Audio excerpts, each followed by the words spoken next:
Nos últimos 40 anos, um personagem baixo, língua ferina, raciocínio rápido e lógica contundente dominou o cenário econômico e político do Brasil. Nascido num bairro operário de São Paulo, office boy, contador, economista, foi amaldiçoado pela esquerda e endeusado pela direita. Provocou ódios e paixões de um lado e de outro. Depois do período militar, passou a transitar bem por quase todo o confuso arco ideológico brasileiro. Alguns continuaram torcendo o nariz para suas palavras, mas é impossível contar ou pensar nossa história recente sem levar em conta seu papel e seu testemunho.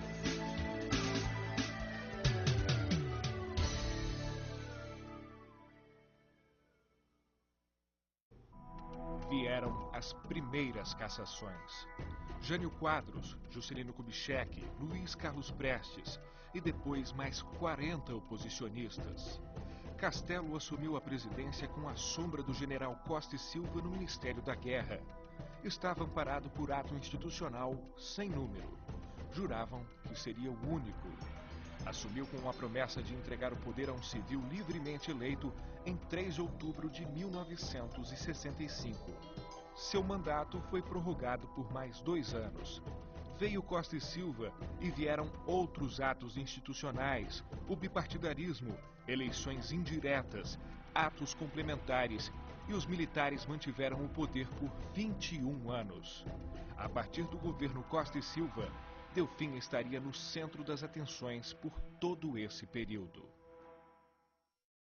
Eu estava um dia sentado no meu gabinete lá no Ministério na Secretaria da Fazenda e recebo a visita de um cidadão que depois eu vim saber que era o Coronel Andreasa, que me trouxe uma carta do presidente Costa e Silva me convidando para ser ministro da Fazenda. Nunca houve nenhuma conversa com ele, nem coisa nenhuma. Eu recebi por carta o convite. Fiquei muito feliz, é claro, aceitei. E aí começou a minha vida no Ministério da Fazenda. Mais que isso, a admiração por Costa e Silva, Médici. Hoje sempre relembro com muito carinho o presidente Costa e Silva, que era, na verdade, uma pessoa não só competente, como rigorosa nas coisas que fazia. Trabalhei com o presidente Costa e Silva, houve aquele problema grave, primeiro do ato 5, depois o seu stroke,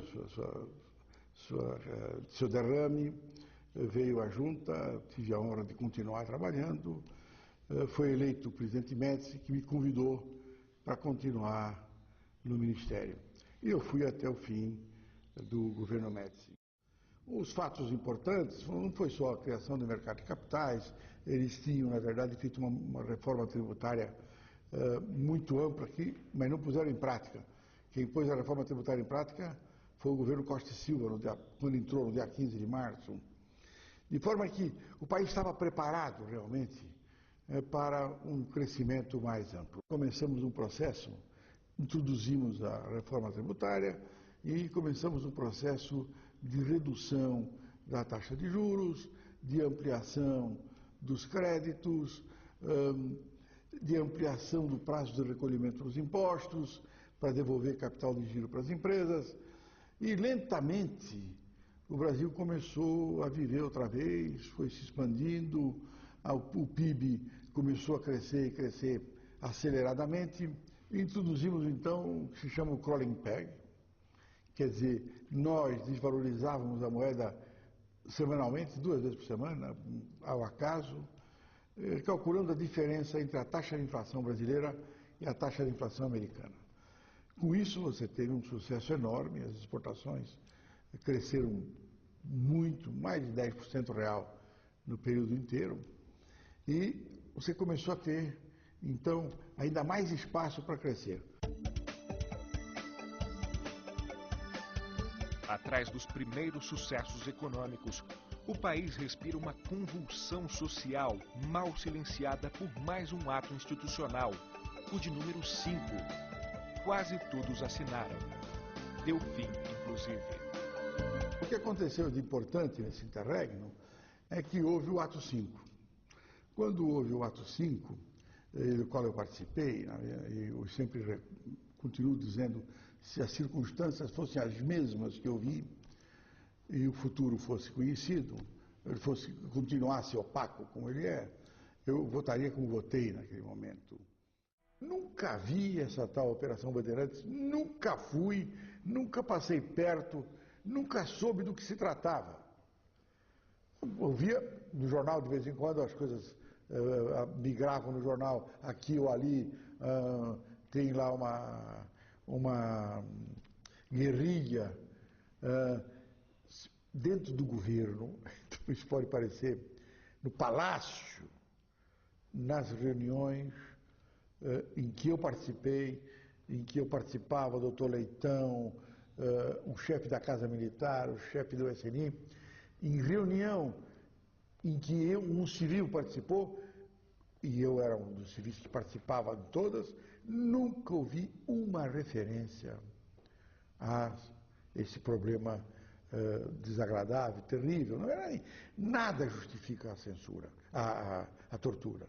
Não há nenhuma possibilidade de justificar a tortura. Mas eu nunca ouvi uma referência disso no Palácio. No período militar, 3 episódios vitimaram 2 ex-presidentes e um presidente. E deixaram dúvidas.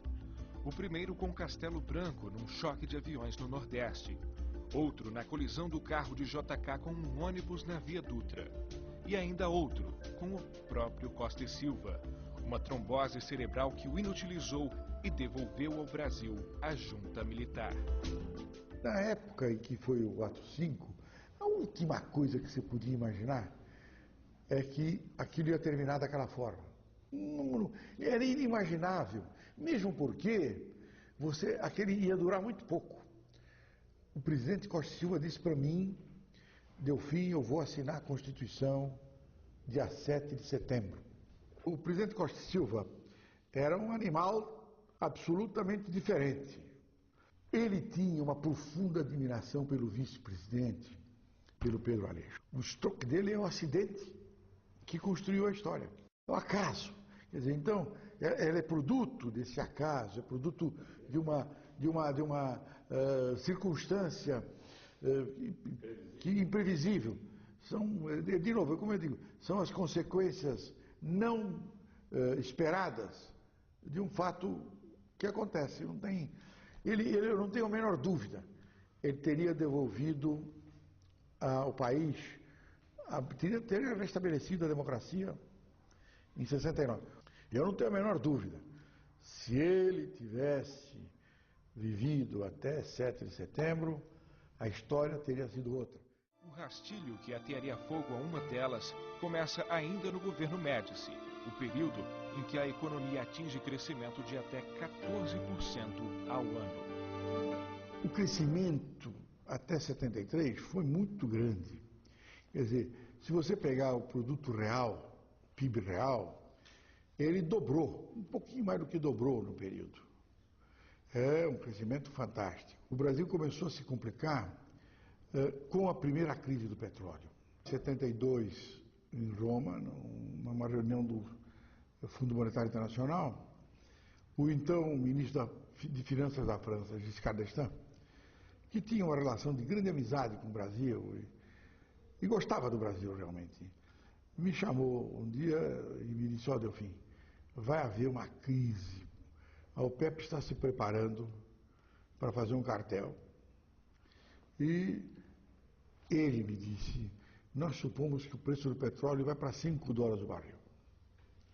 O preço do petróleo era $1,20 o barril, $1,20. Eu cheguei no Brasil, comuniquei isso ao presidente Médici, o presidente Médici organizou uma reunião nas Laranjeiras, junto com o presidente da Petrobras, que era o futuro presidente Geisel. Aí, de fato, eu empurrei mesmo e consegui 8% de crescimento no ano, absolutamente consciente de que aquilo não ia alterar em nada a tragédia que já estava montada. E eu não ia perder, portanto, 5% de crescimento por um fato que já estava consumado. Esta que foi a razão. O Mário foi embora porque quis, porque desejou ir embora, e o presidente Daí tive que cumprir a missão. Ele disse, bom, você faz o que tem que fazer, vamos.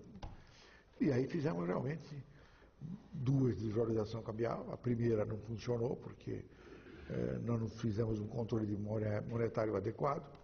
A segunda funcionou estupendamente. Em 14 meses você tinha eliminado o problema.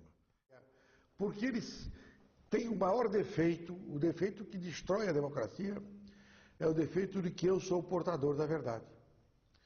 Que é um resquício de marxismo de pé quebrado que frequenta a cabeça de muitos deles.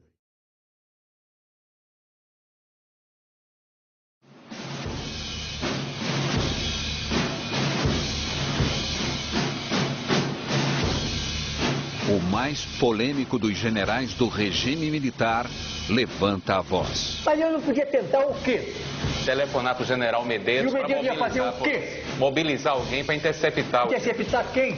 Quando resolve falar, o general Newton Cruz é assim, nitroglicerina pura. O povo unido jamais será vencido. Pra cima de mim, você tem que falar com voz de chefe, com voz de macho. Que é o povo unido? O quê? Que história é essa? E vocês estão presos? Não vou dizer a você. Eu tenho uma saudade tremenda da minha vida no Exército. Que linha dura nada. Deixa eu contar a história. Em entrevista exclusiva à Globo News, o general quebrou o silêncio que vem mantendo nos últimos anos para falar de um dos segredos que guarda. Isso ninguém sabe. O general Newton Cruz foi chefe da Agência Central do Serviço Nacional de Informações, o SNI, em Brasília, durante 6 anos, de 1977 a 1983. Neste posto, virou o guardião de segredos sobre os bastidores do poder. O general ganhou fama de linha dura quando ocupou um posto importante, o Comando Militar do Planalto. Viúvo, o general vive hoje, aos 85 anos de idade, num quarto no apartamento da filha, na zona oeste do Rio. Com a palavra, o general que aprendeu a guardar segredos e a inspirar medo nos chamados anos de chumbo.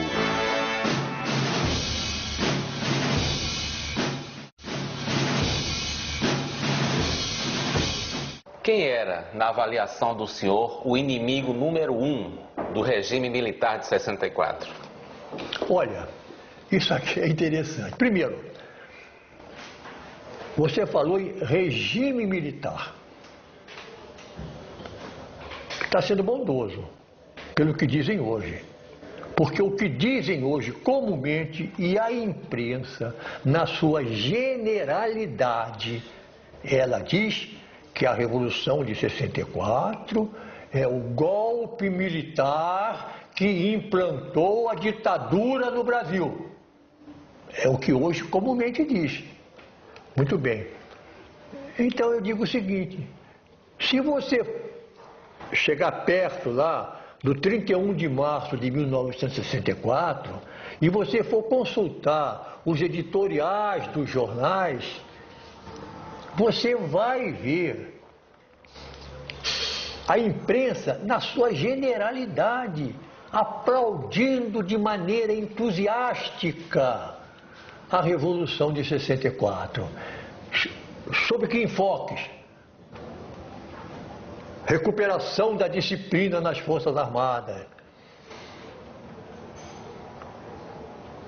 Reposição da democracia no Brasil. Enfoque. Identificação das Forças Armadas com a nação. Mas os militares não repuseram a democracia no Brasil. Não. Eu estou dizendo no início. Esse era o objetivo, que a imprensa toda reconhecia. Esta revolução